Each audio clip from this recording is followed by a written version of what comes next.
Buenas tardes. Quiero dar la bienvenida a todos los participantes y advertir que, en primer lugar, que esta emisión se va a grabar para su divulgación a través de redes sociales, a través de los canales del Foro de la Sociedad Civil y de la Agencia Española de Protección de Datos y de la UNED. Y finalmente, para terminar con mi breve intervención, agradecer al foro, a título personal, a cada uno de los participantes, a la Red Iberoamericana y a la UNED, la posibilidad de convocar esta reunión y de participar todos juntos en algo tan interesante y tan latente como es la cuestión del COVID y la protección de datos. Sin más, pues cedo el paso a Eduardo Ferreira, del Foro de la Sociedad Civil, quien va a hacer, en este caso, de moderador de este acto. Adelante, Eduardo. Muchas gracias, Andrés. Buenas tardes, buenos días a todos y todas. Gracias por estar otra vez en la tercera edición del webinario del Foro de la Sociedad Civil, que es una edición especial ahora porque, por un lado, lo estamos haciendo de manera conjunta con la UNED y con la Agencia Española, y también porque en este caso vamos a contar con expositores que vienen también de otro ámbito de la protección de datos personales. No solamente en este caso van a ser miembros del foro los que van a participar. Ahí lo veo a Nelson que se acaba de sumar. Así que yo, más que nada, sin más preámbulos, Nelson, te comento ahora que te unís. Si te estás de acuerdo, vamos a hacer el siguiente orden de exposición. Primero va a hablar Dilmar, después Dolores y al final tú. ¿Sí? ¿Te parece bien? Bien, bueno. Voy a presentar al primer expositor.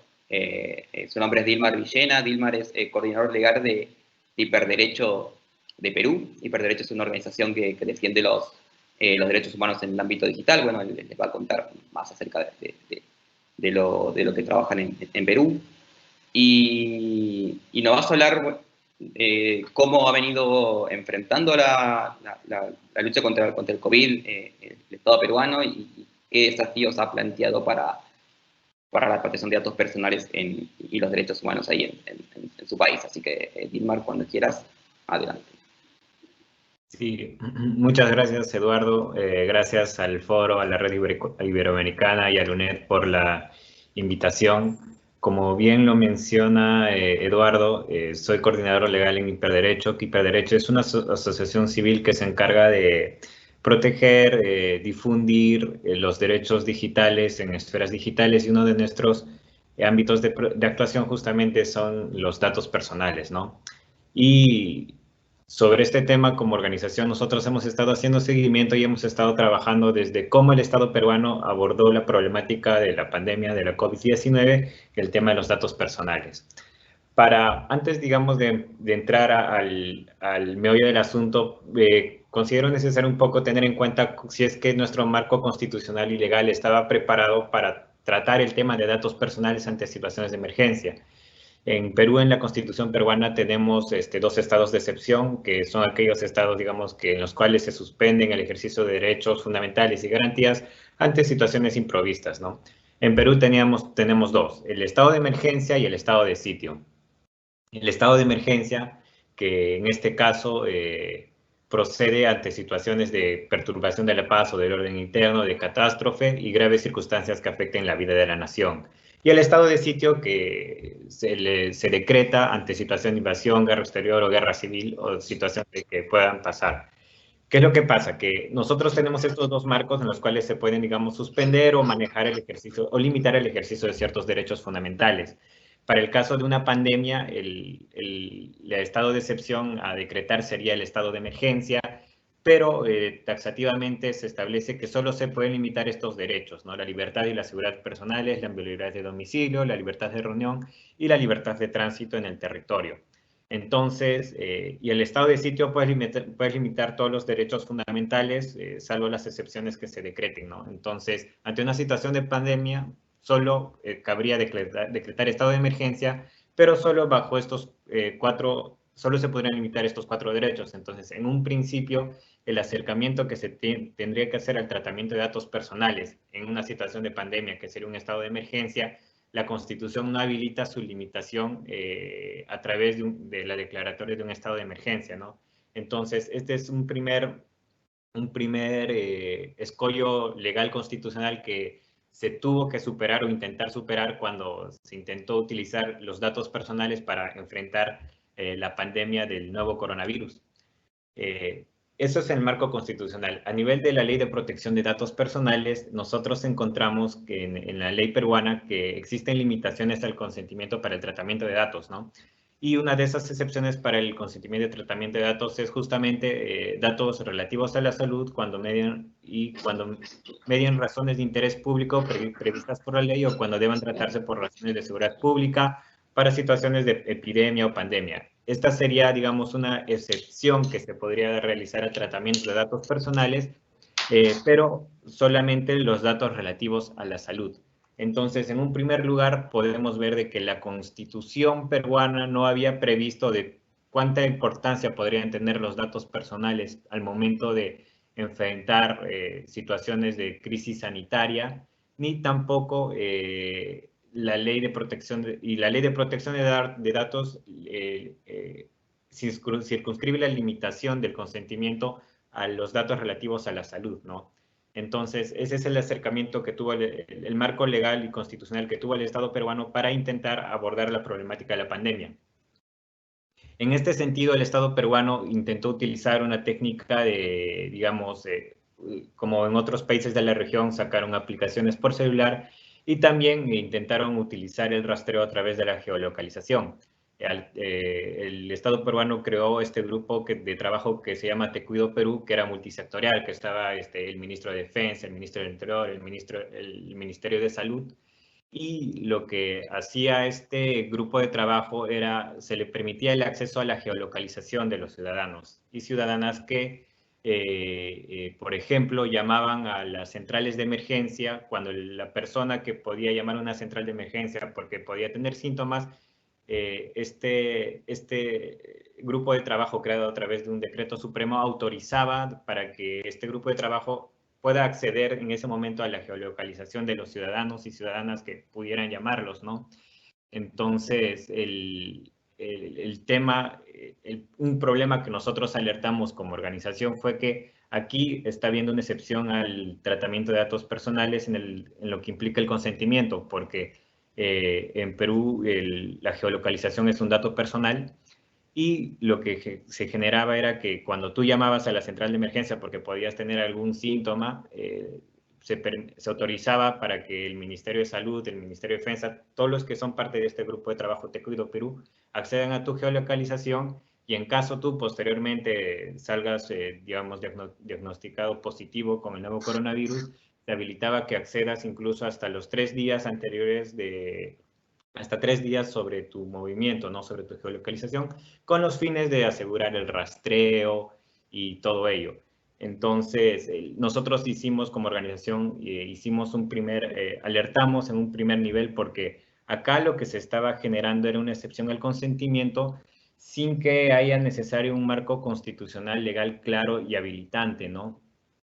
Pero no obstante se dio. Ahora, la duda también que tenemos es cómo efectivamente se está dando como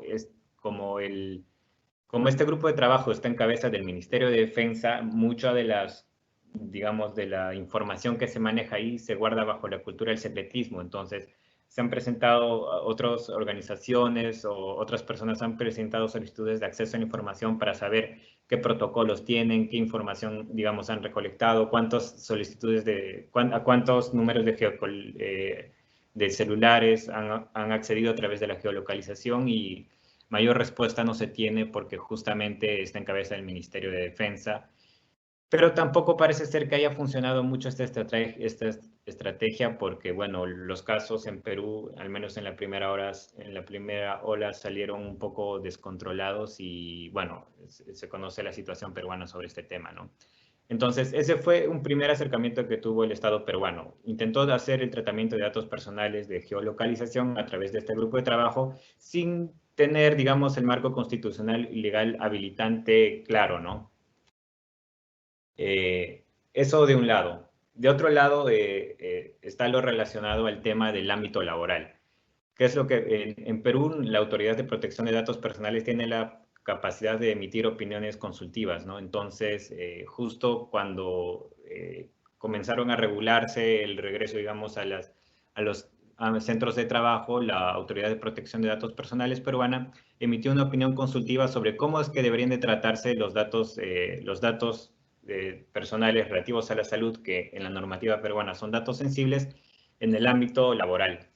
La Autoridad de Protección de Datos Personales en Perú tuvo en cuenta de que hay, digamos, al menos tres criterios jurídicos habilitantes para que el empleador pueda tratar los datos personales de la salud de sus trabajadores, que son datos sensibles. Uno es que existe una relación contractual laboral. La Ley de Protección de Datos en Perú prevé que es una excepción al consentimiento de tratamiento de datos personales, que existe una relación contractual previa o una relación contractual en ejecución. En este caso existe una relación contractual que es la laboral. Existe y que también existe un interés público previsto por ley, ¿no? Que es la protección de la salud de los trabajadores, y que también existe un interés legítimo del titular del dato, que es justamente salvaguardar la salud. En ese sentido fue que la Autoridad de Protección de Datos Personales del Perú pudo entender de que resulta lícito que el empleador implemente medidas preventivas dirigidas a detectar si alguno de sus trabajadores ha contraído el COVID-19, como por ejemplo la toma de su temperatura u otros datos relacionados a su salud, porque justamente la autoridad entendió de que hay un marco legal habilitante para que el empleador pueda tomar estos datos de salud de sus trabajadores. No obstante, la Autoridad de Protección de Datos peruana sostuvo de que cuando el empleador recoja estos datos de sus trabajadores, debe regirse con los principios de finalidad, proporcionalidad y calidad. Es decir, que los datos personales de salud recogidos deben ser exclusivamente usados para digamos, la lucha y el tratamiento del coronavirus en el centro de trabajo.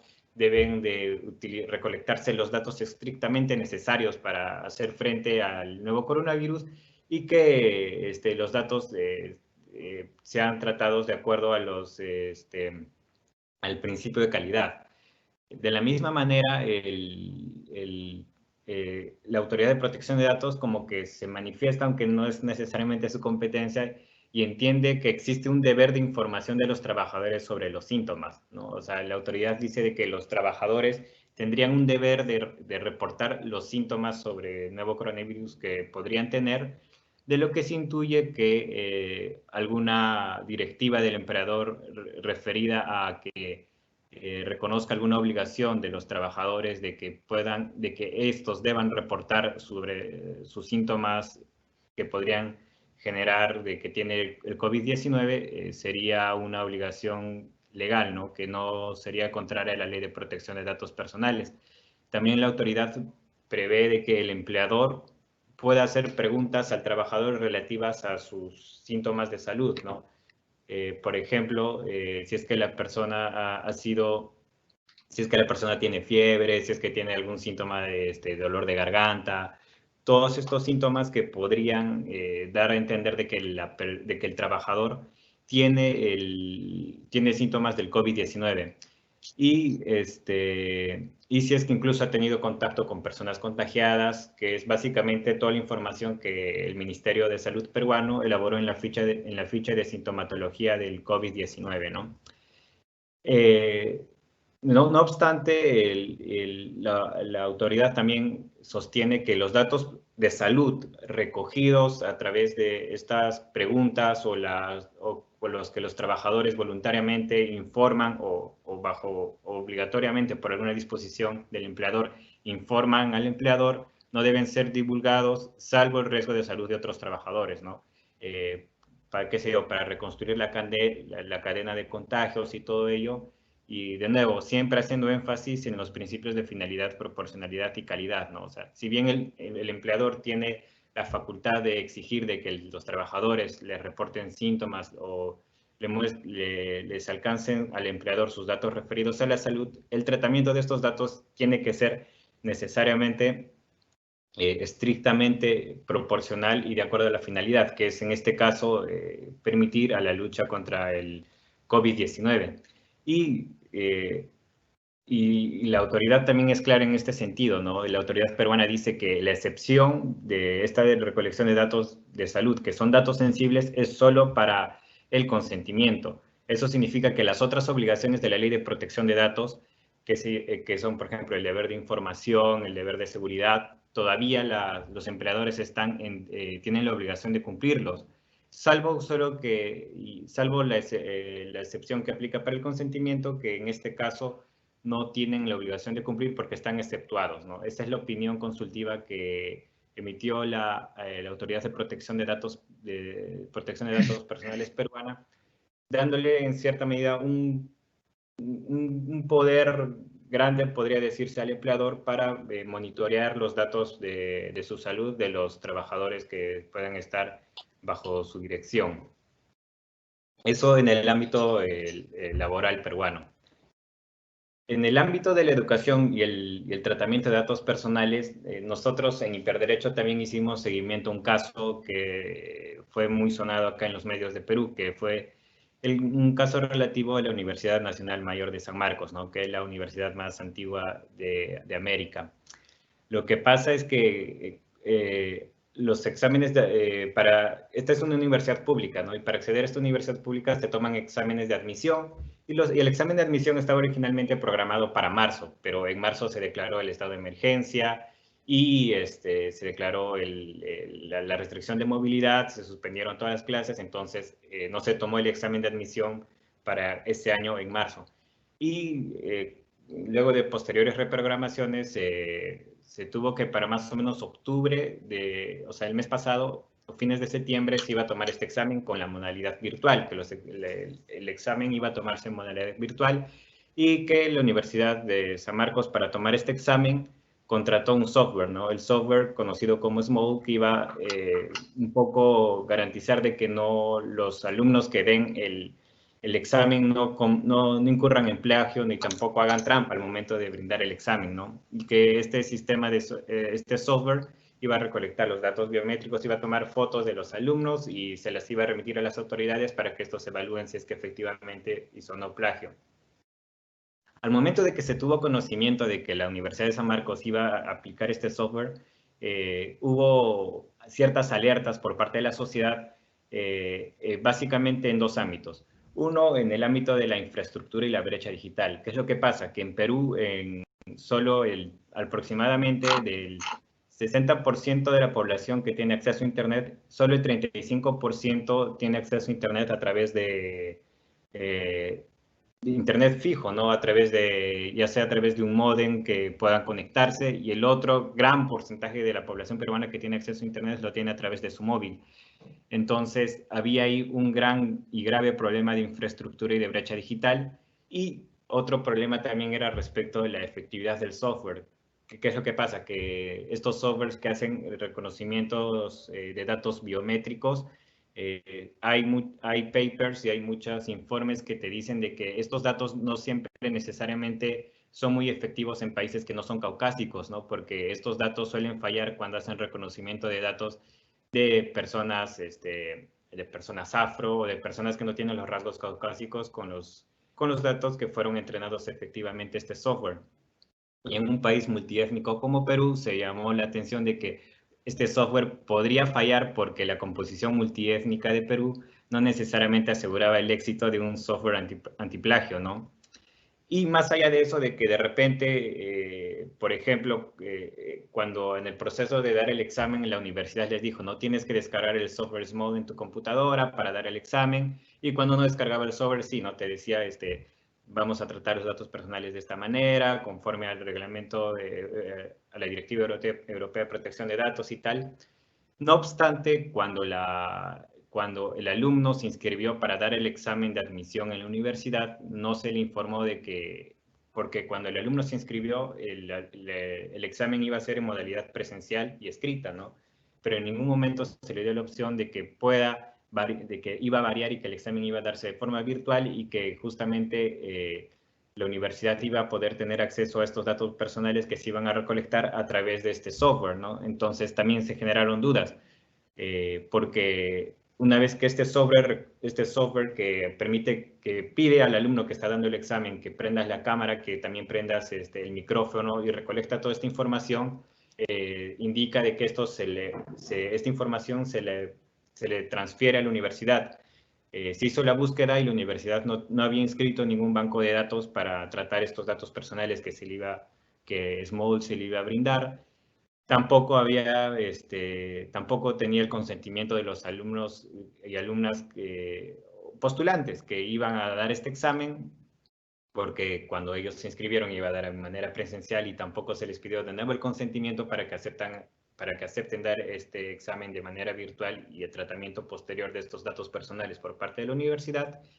Y también estuvo un tema de seguridad, ¿no? La universidad no dio indicios que estuvieran cumpliendo la directiva de seguridad de la Autoridad de Protección de Datos peruana, ni que estuvieran cumpliendo alguna obligación de la Ley de Protección de Datos, ¿no?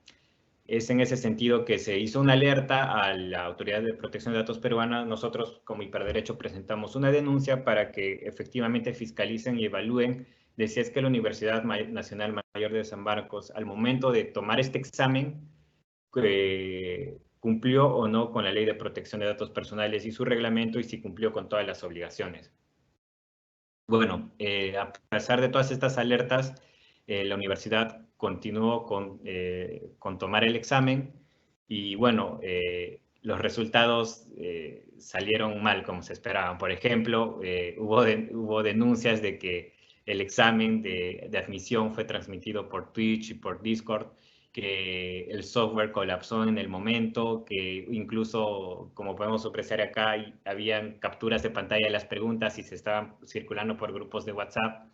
Entonces, todo lo que pudo haber salido mal, salió mal, ¿no? Y eso es porque, en gran medida, hay un déficit de infraestructura en Perú para que se puedan tomar este tipo de evaluaciones, y más que nada para una universidad nacional, ¿no? Que recordemos que en Perú, que la brecha educativa es tan amplia que la Universidad de San Marcos es de las universidades más prestigiosas de Perú, y para quienes quieren acceder a la educación superior, la competitividad por el cupo es muy amplia, porque ingresar a la Universidad de San Marcos prácticamente te cambia la vida, ¿no? Entonces, todas las alertas se dieron, se cumplieron, el examen salió mal, pero bueno, la universidad siguió adelante, la universidad declaró de que iba a investigar los plagios y todo ello, pero bueno, esa es la situación que se dio, ¿no? O sea, y sobre esto queremos llamar la atención en Hiperderecho, ¿no? De que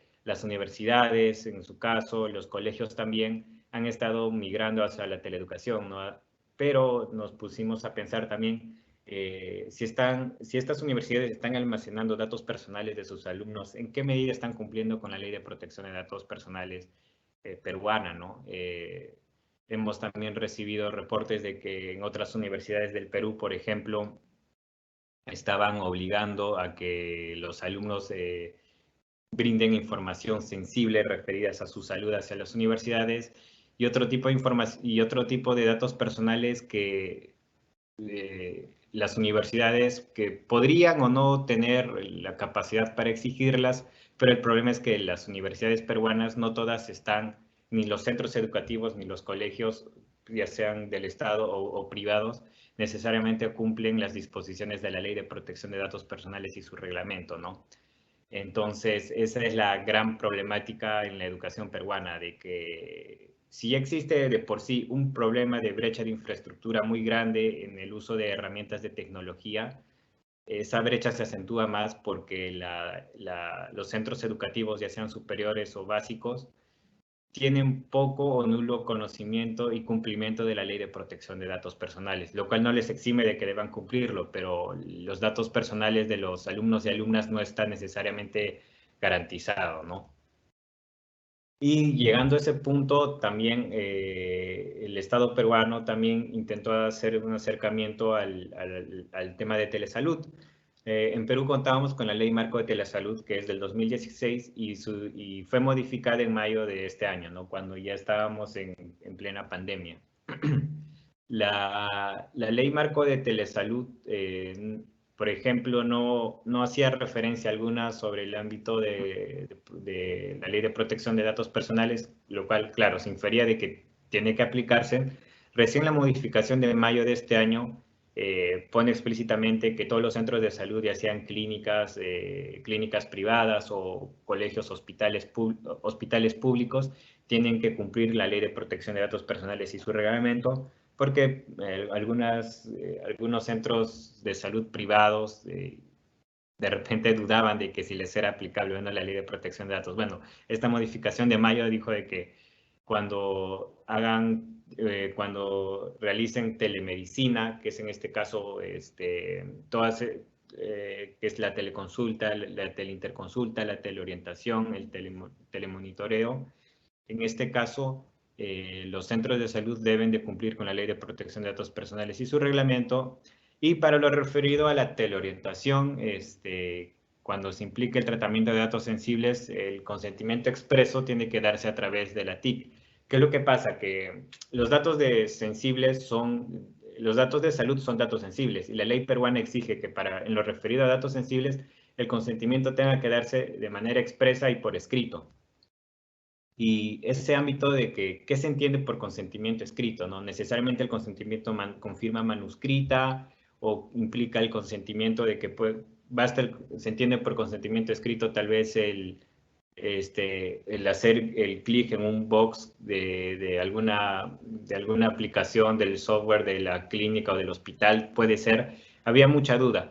Pero al menos en este sentido, la modificación que se hizo a la ley de telesalud, en el ámbito al menos para la teleorientación, ¿qué es la teleorientación? La teleorientación es cuando haces consultas o preguntas sobre tu salud, ¿no? Sobre distintos problemas de salud que puedes tener. Solo para la orientación indica que el consentimiento expreso puede darse a través de la TIC. Qué sé yo, si es que lo estás utilizando a través de una llamada, de una videollamada, o si estás realizando la consulta a través de una aplicación misma en tu celular, el consentimiento expreso que exige la ley sería válido si es que lo haces a través de este medio, ¿no? Pero solo para la teleorientación, para la teleconsulta, el telemonitoreo o la teleinterconsulta, no necesariamente parecería que no. Entonces, esta es a grandes rasgos de cómo es que en el ámbito general, digamos, cuando el Estado peruano intentó hacer un acercamiento a la situación de la protección de datos personales en Perú, tuvo que lidiar con la ausencia de un marco constitucional y legal que lo habilite claramente para tratar otros datos personales que no sean relativos a la salud, pero que puedan ayudar a la lucha contra la pandemia, ¿no? Como en este caso la geolocalización. No había una habilitación constitucional ni legal explícita que le permita al Estado peruano, digamos, monitorear, acceder a la geolocalización de los ciudadanos y ciudadanas para hacer la lucha frente a la pandemia. No obstante, lo hizo. En el ámbito de la educación, de la teleeducación, como lo mencioné, hay un gran problema por parte de las instituciones educativas, tanto a nivel superior como de los colegios, que básicamente no están enteradas o por desconocimiento o tal vez por desidia o por falta también de financiamiento, de que no se adecuan a la Ley de Protección de Datos Personales. No obstante, en Perú todo el año las clases universitarias y también de colegios se hizo a través de Internet, ¿no? Se hizo teleeducación, pero no asegura nada de que estas instituciones educativas efectivamente hayan cumplido con la Ley de Protección de Datos Personales, ¿no? Y en el ámbito laboral, lo que tenemos es que tenemos una opinión consultiva que le da facultades al empleador para exigir. O sea, sí, podríamos decir que el empleador sí tiene la habilitación legal para exigir a sus trabajadores que le reporten datos relativos a su salud, pero solo en lo referido al nuevo coronavirus y que puedan tratar estos datos personales sin el consentimiento de los trabajadores. Y en el marco de la telesalud, un poco que se actualizó para la ley para habilitar que cuando los centros de salud públicos o privados traten datos sensibles, el consentimiento expreso que se exige por ley pueda darse a través de la TIC que se está brindando la teleorientación, ¿no? Esa es un poco la situación peruana en el ámbito de la ley de protección de datos personales y cómo es que ha intentado el Estado peruano surcar estos grandes desafíos que de por sí ya era la pandemia del COVID-19 ante un país que tiene una gran falta de infraestructura en temas de telecomunicaciones y que con grandes déficits de cumplimiento también de la ley de protección de datos personales, no solo del sector público, también del sector privado, ¿no? Entonces, esa es la situación peruana. No sé si es que alguno de ustedes tiene alguna duda, alguna pregunta, o si es que las preguntas se van a resolver al final de que todos podamos hablar. Quedó presto y por lo pronto muchas gracias por la atención. Dilmar, tenemos una pregunta de Javier aquí en el chat que dice: desde Sevilla, Andalucía, España, ¿existe la figura del delegado de protección de datos en las instituciones públicas de Perú? ¿Existe la figura del delegado de protección de datos? Del delegado de protección de datos. No, lo que hay en Perú es el responsable del tratamiento, que es que justamente es el que se pide que haya un funcionario encargado, digamos, responsable y directo del tratamiento cuando la entidad sea la que recupere los datos, ¿no? Pero es un funcionario de la entidad público-privada que puede ser el responsable del tratamiento, ¿no? Si es que eso se hace referencia al delegado de protección de datos, ¿no? En la pregunta. No, yo creo que se refiere más bien al rol que existe en el Reglamento General de Protección de Datos de una especie de oficial de protección de datos. Ok. En este caso lo que se pide es como que hay un funcionario responsable del cumplimiento de protección de datos, pero el problema es que el cumplimiento de la ley de protección de datos en Perú en verdad es deficiente, ¿no? Son solo las grandes empresas, por ejemplo, las grandes empresas de banca, de finanzas, de las grandes compañías de salud tal vez son las que cumplen la ley de protección de datos personales porque tienen el presupuesto para implementarla, ¿no? Las medianas y pequeñas empresas, como pueden ser por ejemplo, los colegios privados, es una empresa acá en Perú, no cumplen con la ley, entonces su nivel de cumplimiento es bajo, ¿no? Entonces, de hecho, si es que la Autoridad de Protección de Datos Personales comenzara a fiscalizar el efectivo cumplimiento de la ley, serían muchas las entidades públicas y privadas en Perú que serían sancionadas. Pero justamente, a pesar de que la ley exige la existencia de esta persona encargada del cumplimiento de datos personales, lo más probable es que en los hechos no exista. Gracias.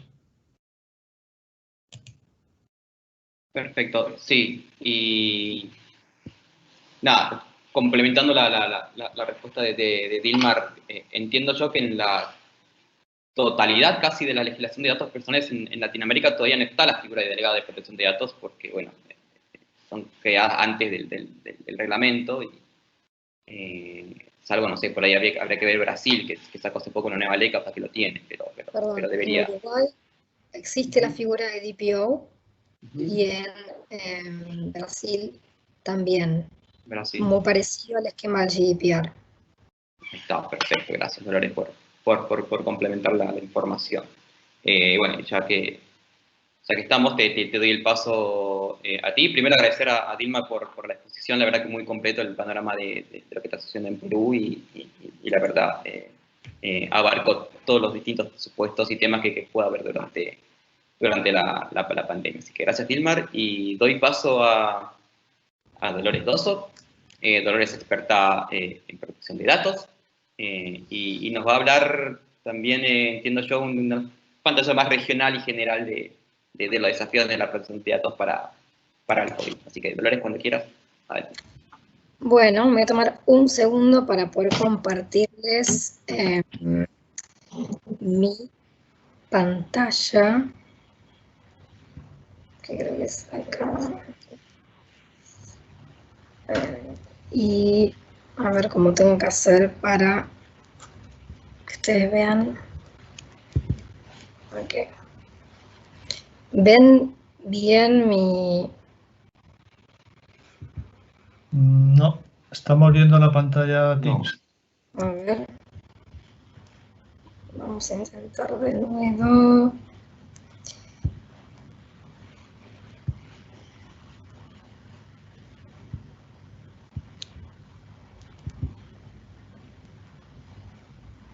Ahí, ¿sí?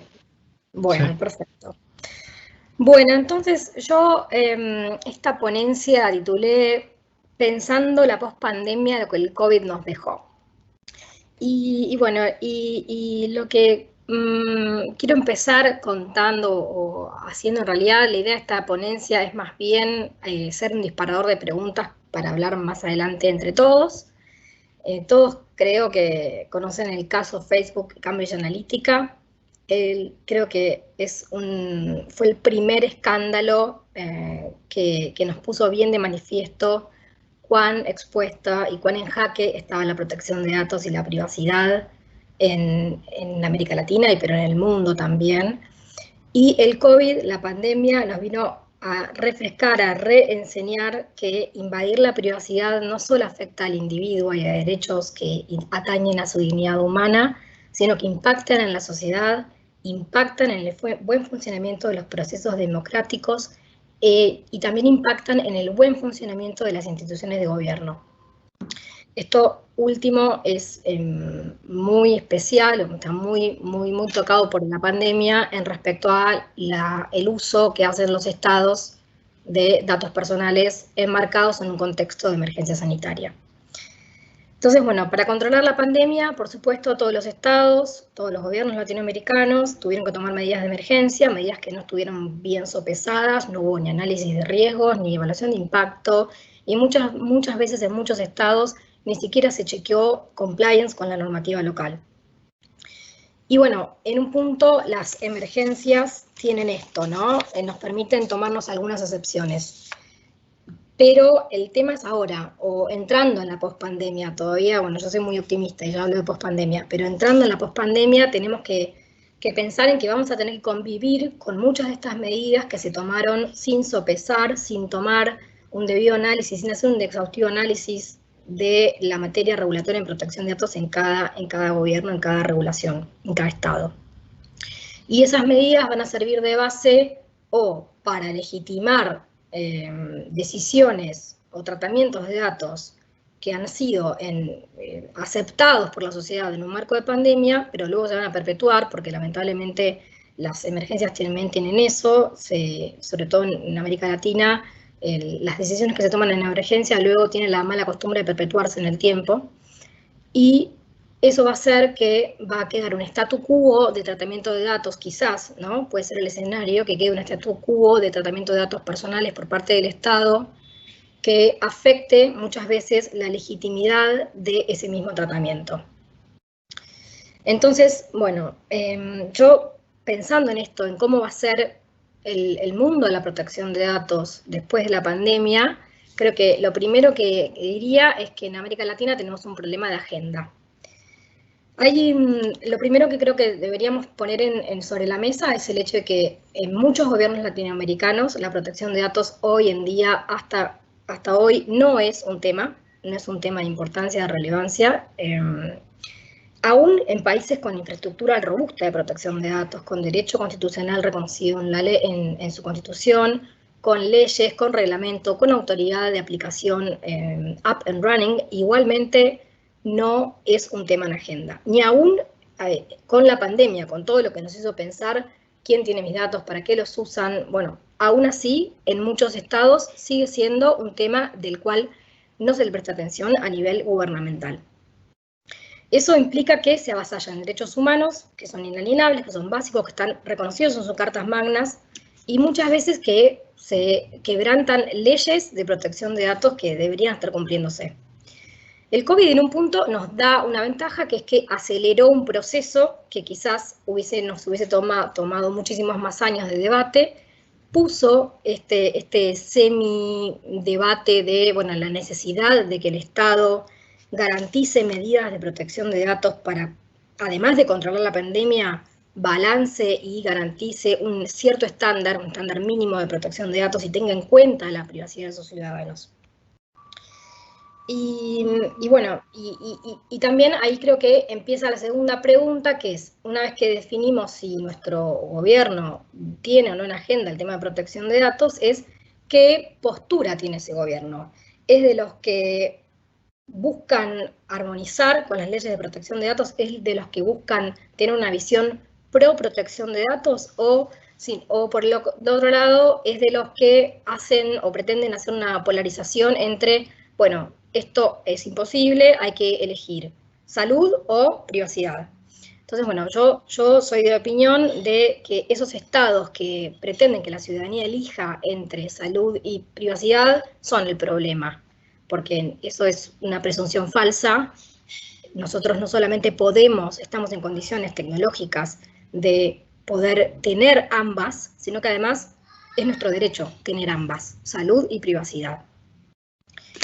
Entonces, bueno, en definitiva creo que el siguiente paso natural para América Latina es que los estados comiencen a ver a la protección de datos como una cuestión crucial y un elemento clave dentro de lo que son la oferta de servicios al ciudadano, y busquen un balance entre prestación de servicios, utilizando la mayor cantidad de datos posibles y la mayor cantidad de tecnología disponible, pero garantizando un mínimo estándar de calidad en materia de protección de datos, acorde a las leyes locales si las hubiera. Y después tenemos otro segundo problema, además de esta falencia de la agenda política, que es que yo suelo decir que nadie puede ejercer un derecho que no conoce. El derecho a la protección de datos es todavía un ilustre desconocido en muchas partes de América Latina, aún habiendo ley, aún habiendo autoridad, y lamentablemente la población es una población desmotivada que no ejerce sus derechos, lo cual debilita aún más la infraestructura de protección de datos y la posibilidad de que esto esté en agenda. Por supuesto que yo soy de la opinión de que si nosotros fuésemos ciudadanos que ejerciéramos nuestros derechos, eso promovería o por lo menos pararía la oreja del Estado en decir, bueno, la ciudadanía está reclamando estos límites, ¿verdad? Pero, ¿qué pasa? Todos van a decir, bueno, pero para eso está la Autoridad de Protección de Datos, en aquellos países en donde exista. Pero la realidad es que no podemos dejarle toda la responsabilidad a la Autoridad de Protección de Datos. La Autoridad de Protección de Datos es un elemento clave, esencial, estratégico y muy relevante en el escenario de protección de datos de un país, pero tiene limitaciones presupuestarias, tiene limitaciones de infraestructura. Entonces no hay que dejar de perder de vista que ejercitar nuestros derechos, una ciudadanía informada y una ciudadanía que ejercita sus derechos, es el mejor motor, aún más que una autoridad eficiente, para activar el debate del Instituto de la Protección de Datos en el país y en la región. Hay, por ejemplo, pequeñas olas que surgen a través de la nueva reciente legislación brasilera, o la modificación que hizo Uruguay hace poco tiempo, o los estándares iberoamericanos de protección de datos que promulgó la Red Iberoamericana de Protección de Datos con motivo de un poco para acompañar en armonía con la entrada en vigor del GDPR. Todas esas cosas son elementos que impulsan a la región y el debate en la región y generan un poco un círculo virtuoso. Pero a eso hay que contribuir con poner límites a responsables de tratamiento, sea el Estado, sea privados, porque si nosotros persistimos en dejar que el Estado no cumpla con la ley, en muchos casos yo me he encontrado con países donde los estados, autoridades públicas, siguen pensando que la ley de protección de datos no se les aplica por ser autoridad, por ser Estado. Esa es la cultura de protección de datos que tenemos hoy y el paradigma que hay que cambiar, ¿no? Y bueno, como otra lección COVID que creo que nos deja esta pandemia, es que, como les dije antes, obviamente los gobiernos con el tema de la pandemia han desplegado todo el tipo de herramientas tecnológicas, buscando soluciones como han podido, y se han apoyado mucho en el uso de nuevas tecnologías de inteligencia artificial, lo cual es muy bueno el uso intensivo de datos personales. El problema no son los datos. El problema es la legitimidad del tratamiento de esos datos en estado de emergencia, si esos datos si el uso que se hace de esos datos es proporcionado, si es legítimo, si es necesario, si es seguro.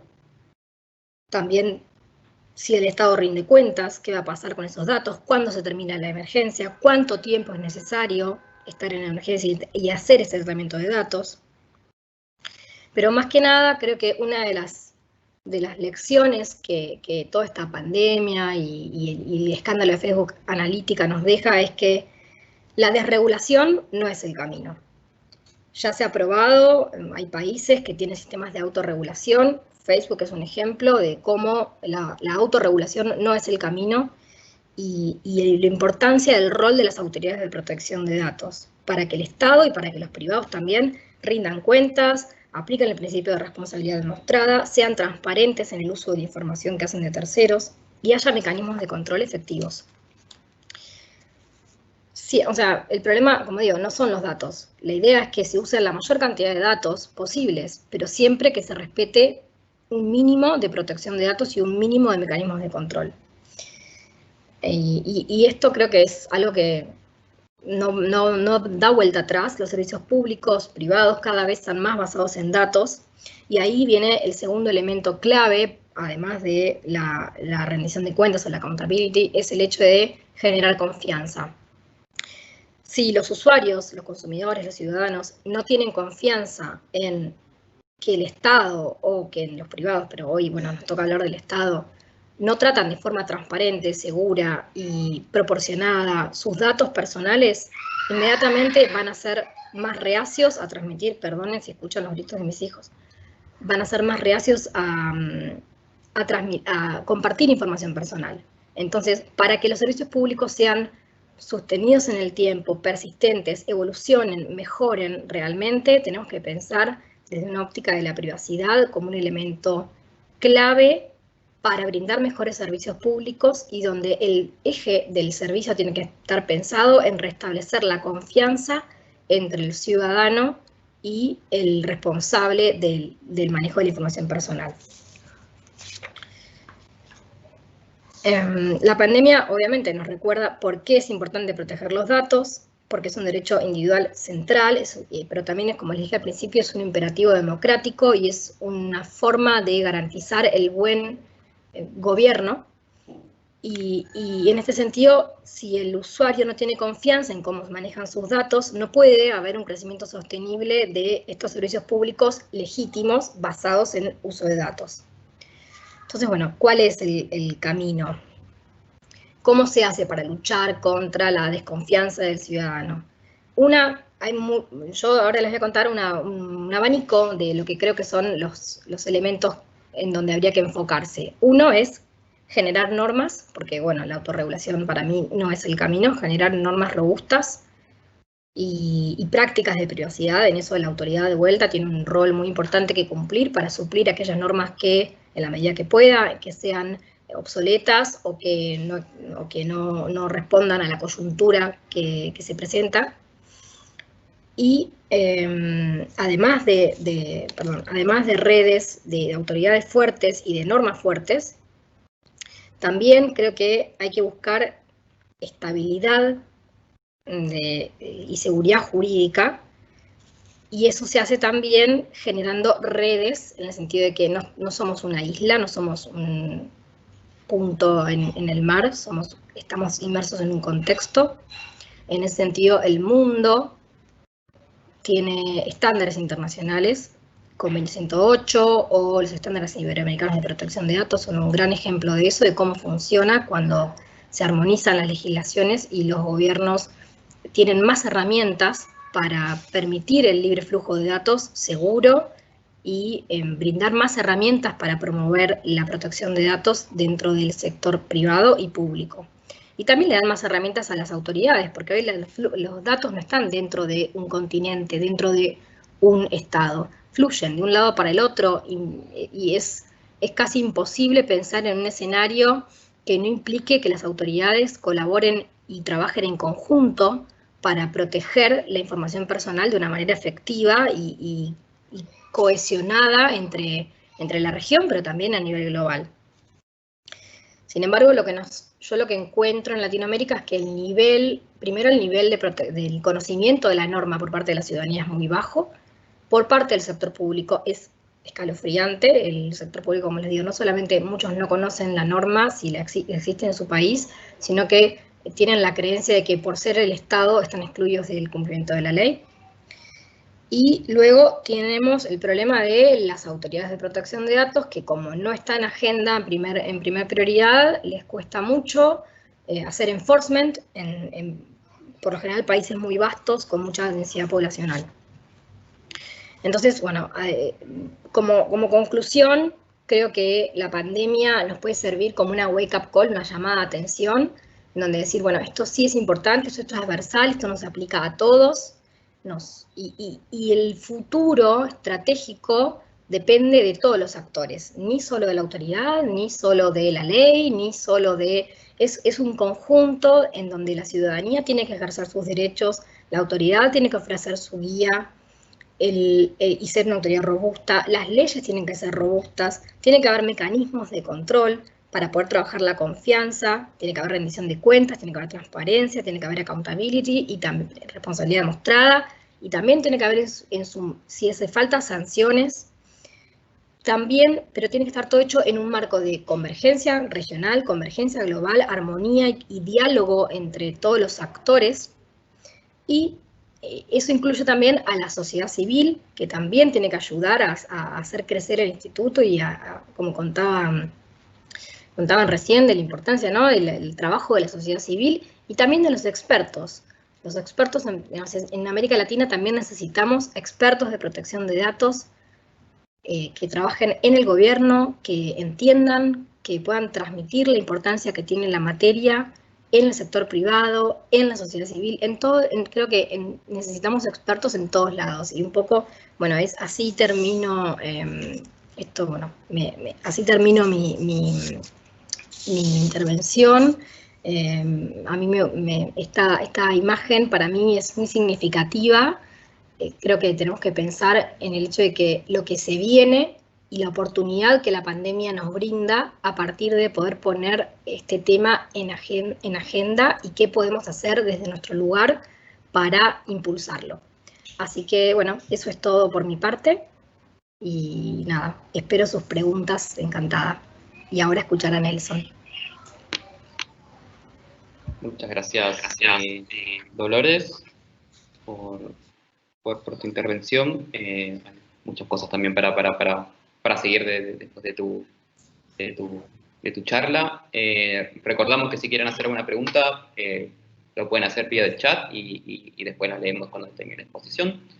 Y ahora sí damos el paso a Nelson Remolina Garita, que es superintendente delegado para la protección de datos personales de Colombia y también miembro de la red. Nelson, si estás ahí, adelante cuando quieras. Empezamos. Bien, muchas gracias.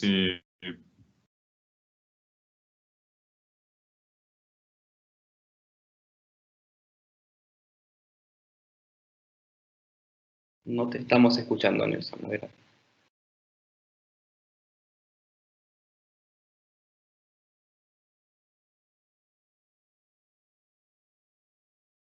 Bien.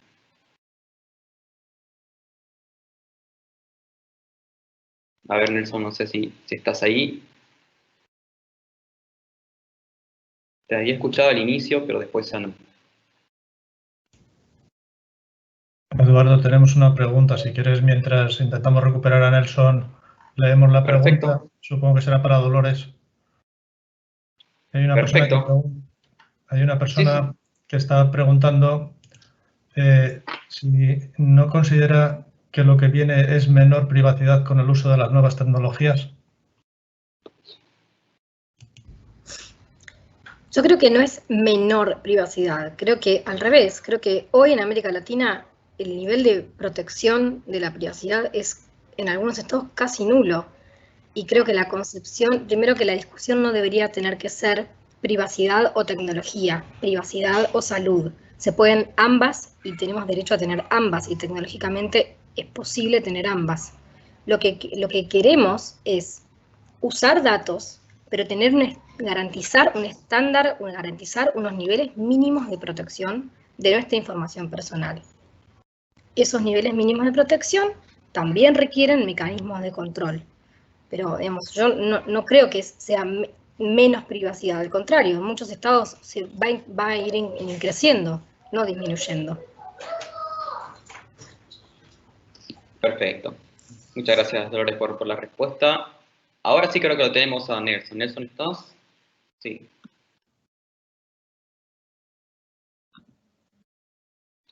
Bueno, perfecto. ¿Me escuchas?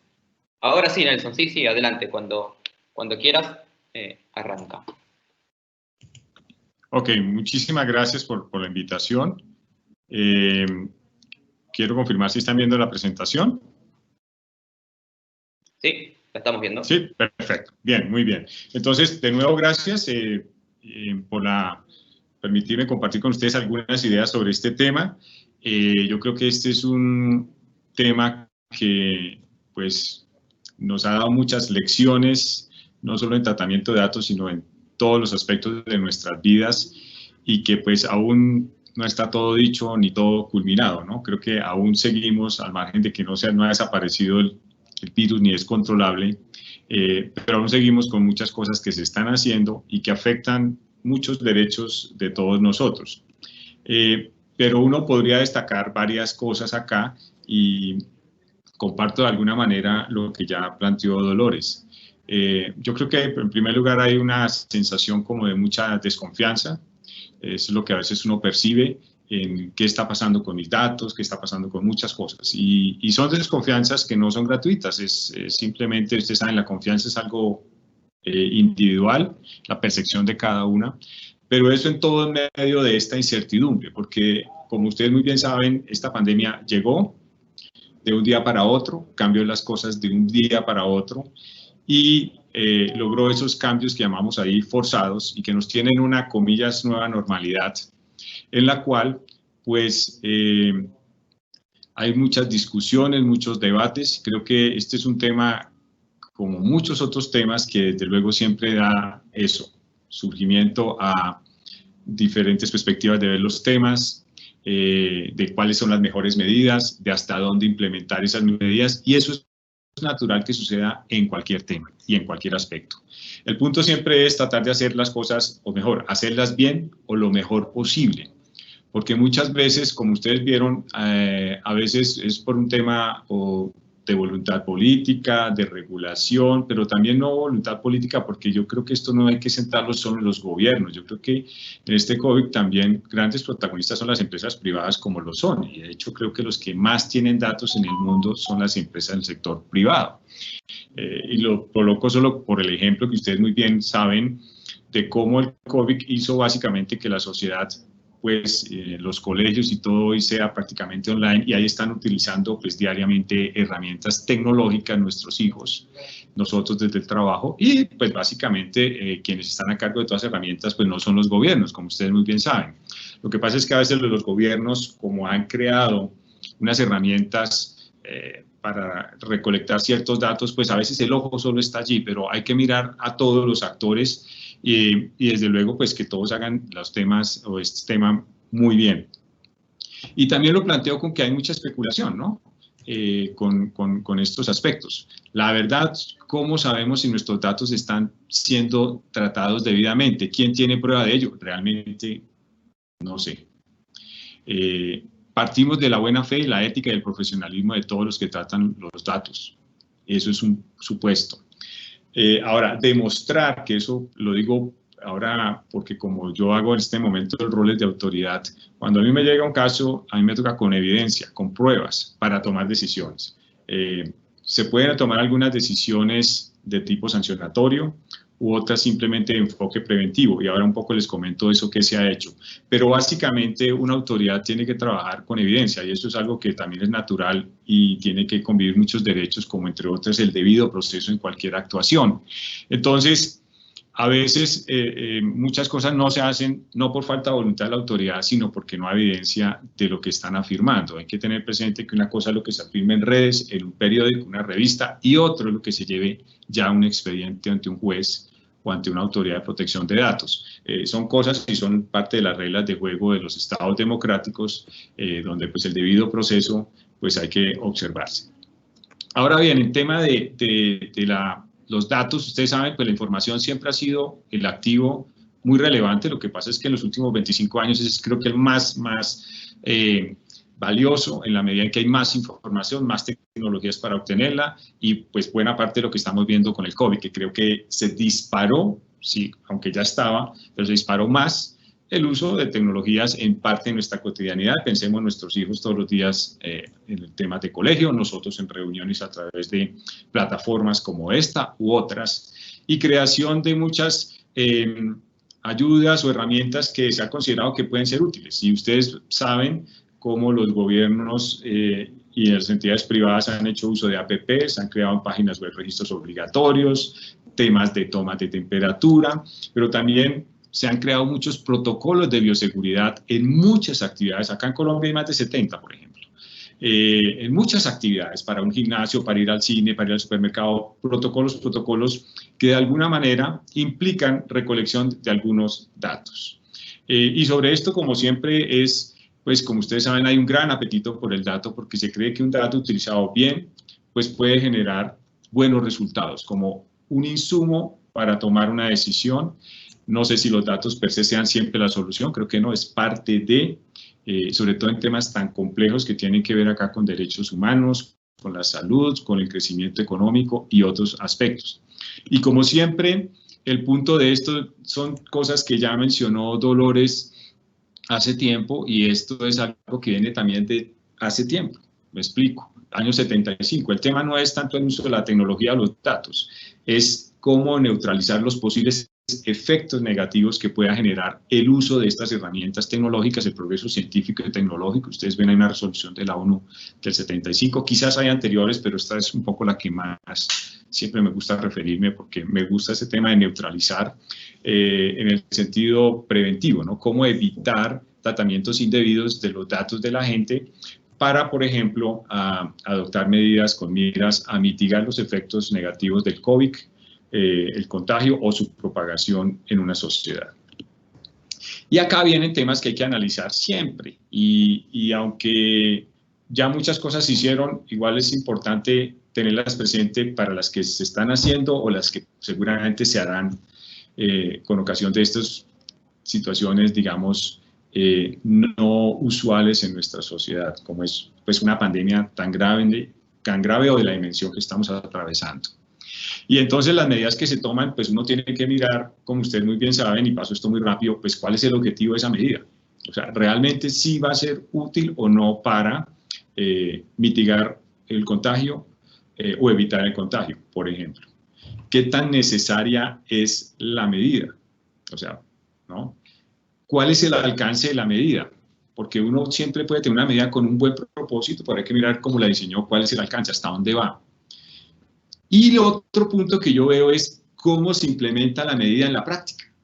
Porque usted puede sacar una gran política, una circular dando instrucciones, pero usted va y entra a un centro comercial o va a una sala de cine o a un supermercado y no están implementando bien las decisiones o las órdenes que dan las autoridades. Me explico, hay protocolos de bioseguridad para X o Y situaciones, pero cuando usted va a un banco, ve, por ejemplo, que en los protocolos de bioseguridad la orden es limpie los huelleros y no los limpian.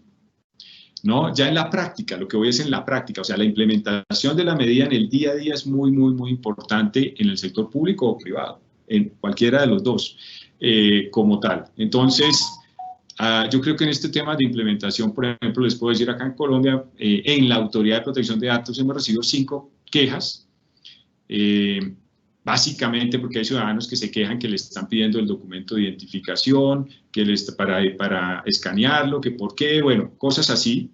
Y eso no se está ordenando, pero eso es lo que a veces hacen en la práctica. Eso es lo que quiero que tengan presente, que la implementación muchas veces las empresas que lo están haciendo no están siguiendo las instrucciones que se le dieron. De hecho, nosotros acá en Colombia, la circular 8 de 18 de agosto de 2020, se creó una circular para la implementación de esas medidas. Y lo primero que se decía es que todas estas medidas que se han adoptado con COVID, estos protocolos de bioseguridad que han emitido el Ministerio de Salud, pues no suspenden el derecho a la protección de datos. Hay que implementarlas debidamente, hay que pedir solo la información estrictamente necesaria para las finalidades específicas que se requieren en esos protocolos. Hay que dar una protección reforzada a los datos sensibles como la salud. Hay que garantizar la confidencialidad y seguridad de esa información, solo circularla o entregarla a determinadas personas. Esas cosas que uno puede asumir que mucha gente sabe y en la práctica no. O sea, ya en el comercio, las empresas, cuando están implementando esto, pues realmente ahí hay mucho por trabajar. Entonces, a veces no es solo la medida como se diseñe, sino la implementación de la misma en la práctica. Y desde luego, pues esa pregunta que ustedes ven en la pantalla derecha es una pregunta de hace rato, no es nada nuevo, pero pues tecnológicamente se pueden hacer muchas cosas. El punto es que si queremos todo lo que se quiera hacer tecnológicamente, ¿no? Si todo lo tecnológicamente posible socialmente deseable, esa es la pregunta de siempre, y desde luego aquí siempre hay unos límites, y esos límites se llaman derechos humanos, y hay que trabajar con ello como tal. Ahora, aquí no es un tema de derechos humanos versus crecimiento económico versus otros derechos humanos, aquí es cómo confluyen todos, como muy bien lo anotaba Dolores. Y quizás para la hora de hacer esas medidas, digo ahora y hacia el futuro, porque creo que esto no es que ya pasó, creo que todavía hay cosas por hacer. Pues ustedes muy bien saben, yo no soy constitucionalista, pero algo he revisado y me parece muy sensato estas test de razonabilidad que se hacen ya cuando se va a fijar una política pública o una medida, pensando en el sector, por ejemplo, público. Entonces, si esa medida, como ustedes ven ahí, esas preguntas, si tiene una finalidad constitucional o no, ¿no tal? Entonces, el objetivo es consistente con la Constitución o no. ¿Sirve para el fin que se está buscando? Segunda pregunta. ¿Es la única alternativa o existen otras que puedan ser menos lesivas a los derechos? Es un tema para evaluarlo también.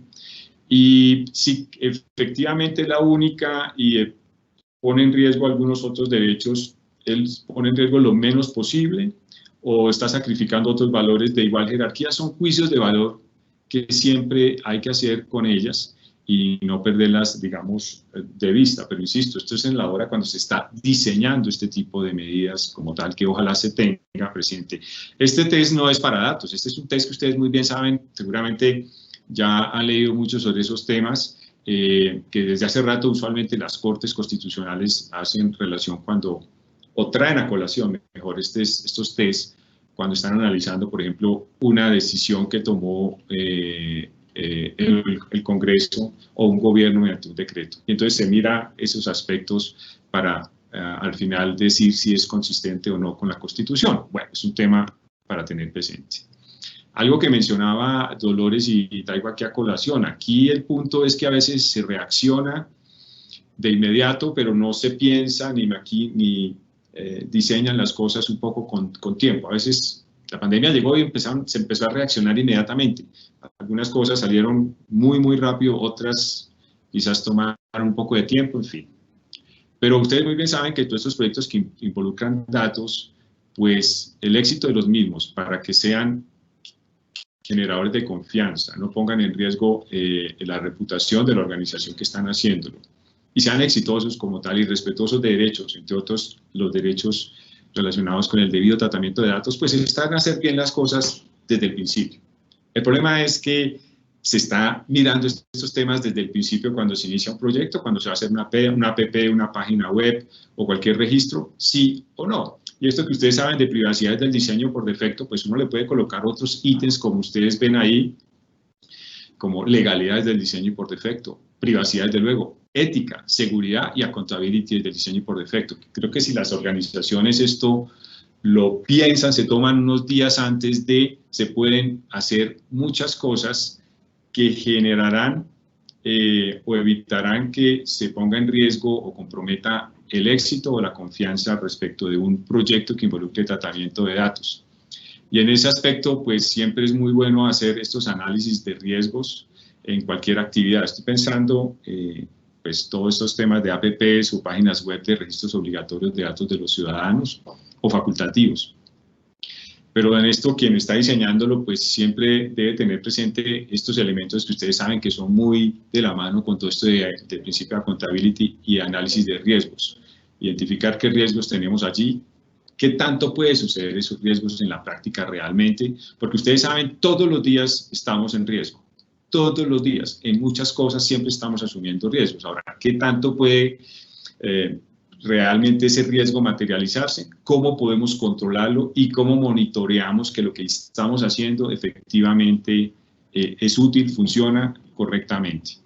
Y voy terminando con algo que mencionó Dolores, que me parece básico. Aquí el éxito o fracaso de algo depende de la confianza que se tenga. La confianza en una empresa, en una entidad pública, en la gente.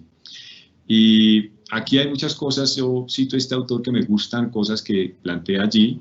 Confianza entendida como la expectativa de que se puede contar con la palabra del otro. Confianza. Y de que se emprenderán acciones positivas y beneficiosas entre las partes de manera recíproca para lograr un objetivo. Pero al final, fíjense, en esto es un texto marcado en marketing, en temas organizacionales del cliente, pero pongamos un no cliente, olvídese del cliente, pongamos un ser humano, una persona allí, finalmente, ¿no? Creencia de ese ser humano o del cliente de que la empresa es fiable, cumple su palabra, es sincera, íntegra y cumple con las sanciones prometidas. Esto es fácil decirlo. Otra cosa es, en la práctica, efectivamente, hacer las acciones positivas para que los efectos se noten y se genere confianza. Eso es algo que me parece que es clave que se tenga presente en estos aspectos. Yo finalmente quisiera hablar varias cosas sobre este punto para cerrar. Cada país, desde luego, tiene sus experiencias, coyunturas sobre estos temas. Nosotros en Colombia se han utilizado una app, la que llaman Corona App. Sobre eso podría decirles que desde la Autoridad de Protección de Datos, nosotros no creamos la app, porque mucha gente piensa que somos nosotros y no, pero sí intervinimos luego cuando tuvimos conocimiento para varias cosas. Hicimos que se modificara la política de tratamiento de información, porque la política que existía era una política general que existía para el Instituto Nacional de Salud del país. No, aquí vimos, aquí tiene que ser una política especial y se modificó esa política especial el 8 de mayo. Pedimos que esa base de datos de la APP se registrara en el Registro Nacional de Bases de Datos, porque ahí también va la política y eso es público para que la gente conozca la política, no los datos, desde luego. Se implementó y se ordenó la contratación de una auditoría para el tema de seguridad sobre esa política. Eso también es algo como importante que se sepa.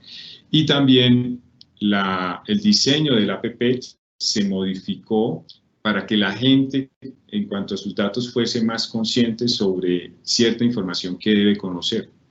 Y lo propio también se hizo con varios registros que crearon algunos municipios, Medellín,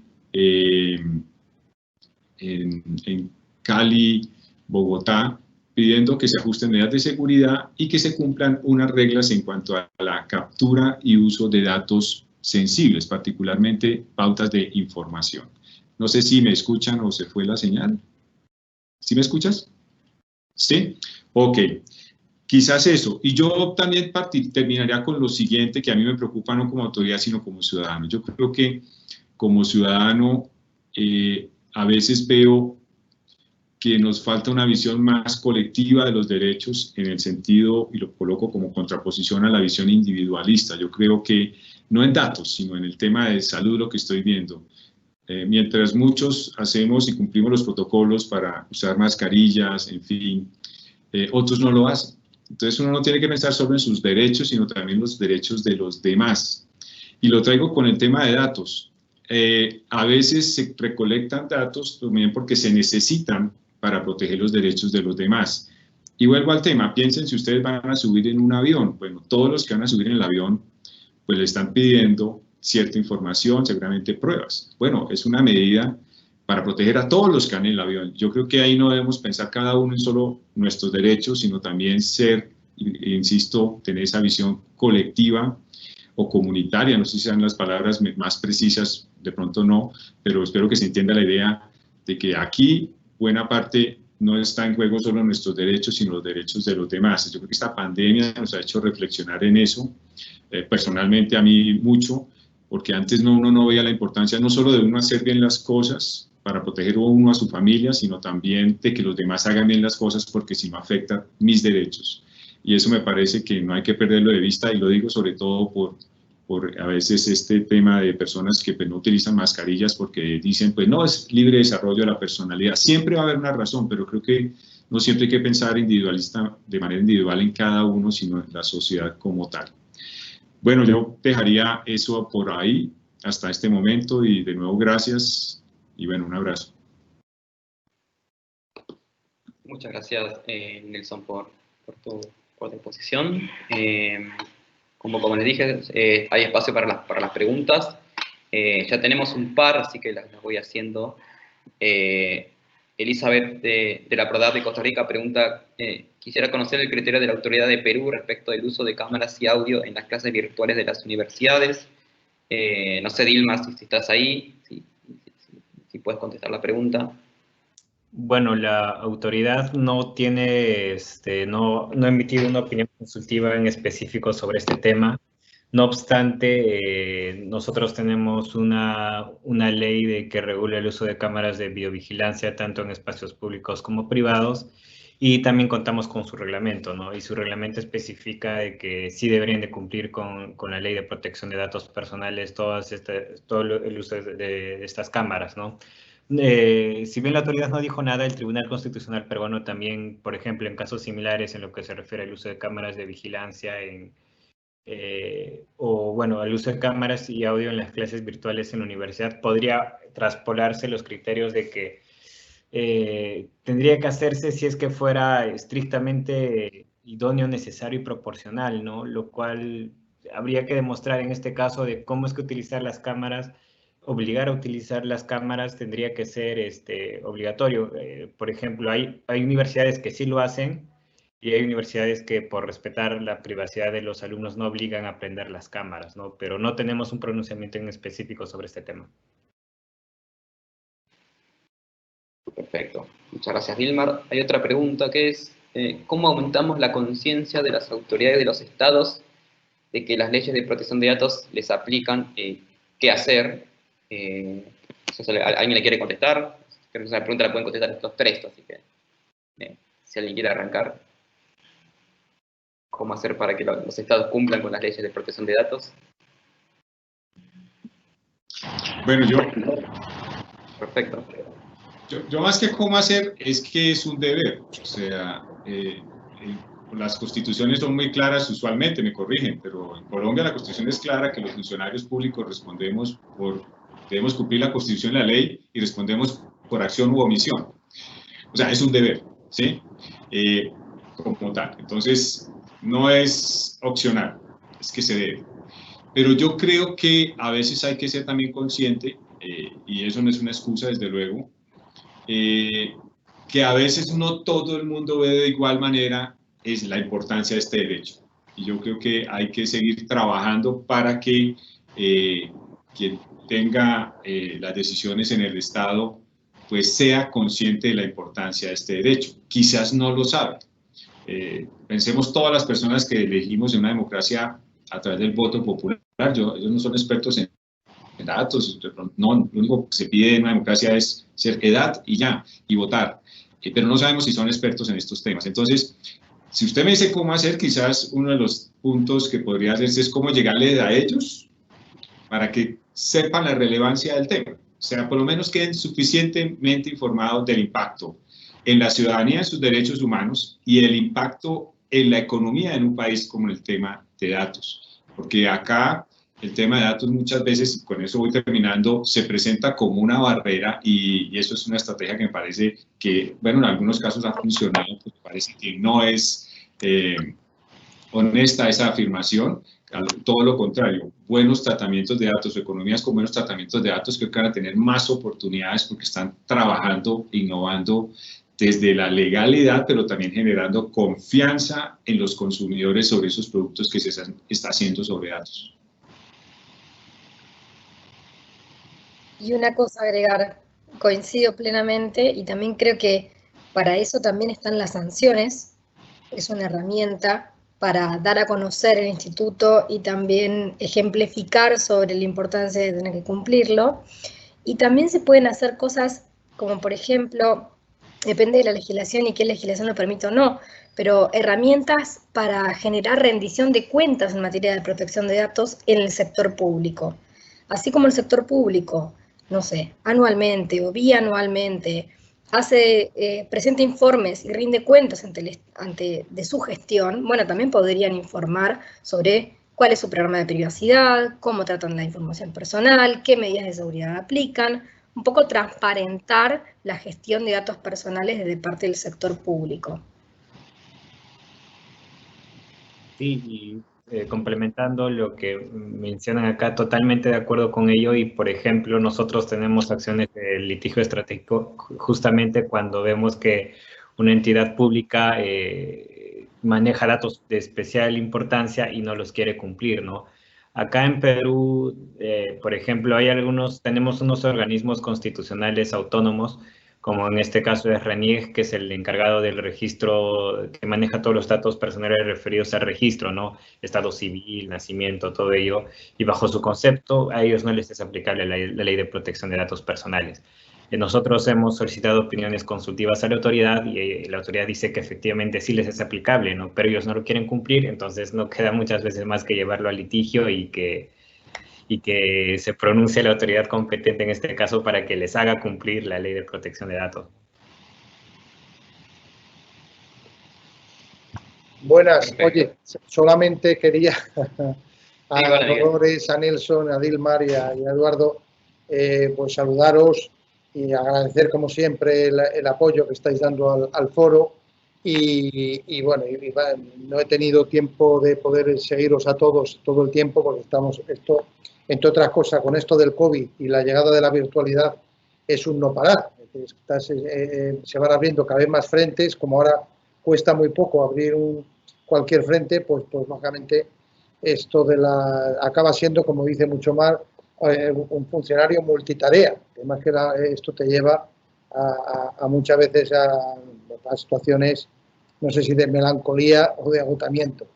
Pero bueno, el caso es que no, de verdad, a eso, y bueno, y sí que es verdad que hay una cosa que es evidente, es que, y lo digo siempre que en algunos de estos foros sobre el COVID, es que la enfermedad del COVID, por suerte en este caso, pues nos ha permitido en muchos ámbitos de la región darse cuenta primero de que existe, de que esto es la protección de datos y la privacidad existe desde hace unos cuantos años, y de que es importante tener un marco legal que te proteja, como digo, los datos personales también en estas situaciones de pandemia, y más datos como los datos de salud, ¿no? Yo creo que eso sí que hemos visto que en aquellos países donde no cuentan con ese marco, obviamente a la hora de luchar contra la enfermedad, bueno, pues tienen,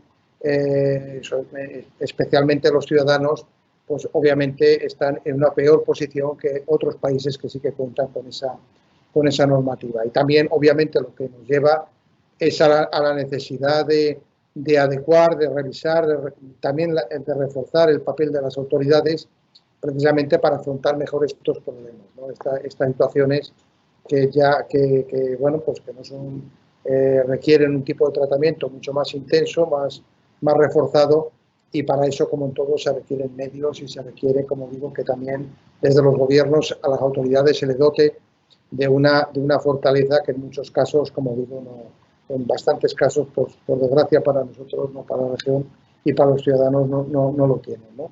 Pero bueno, es una buena oportunidad, como se dice siempre, y es así, y desde la red pues intentaremos. De hecho, ya por acabar, estamos trabajando precisamente en ahora unas orientaciones sobre COVID y privacidad, que esperemos sacar, tendremos el borrador en unas semanas, y para final de año, primeros de año, tenerlas, un poco recoger lo que han sido los criterios de las autoridades durante prácticamente todo este año, y que también sirvan para el futuro, bueno, pues también tener una palanca, unas directrices, y sobre todo, como digo, en países que no cuentan con esta normativa. Y nada, dar las gracias y seguimos apoyando no solamente a los ponentes, sino al foro para que, bueno, sigamos trabajando en esta línea, ¿no? Gracias, de verdad. Muchas gracias, Miguel. Yo también ya estamos terminando el webinario. Justo a tiempo ya, creo que no hay más preguntas. Creo que hay un comentario de Alberto que, bueno, que cuenta que en Perú hay una directiva 1/2020 emitida por la Autoridad de Datos Personales respecto al tratamiento por sistemas de biovigilancia, la cual hace referencia a los entornos escolares. Y creo que ya no hay más nada.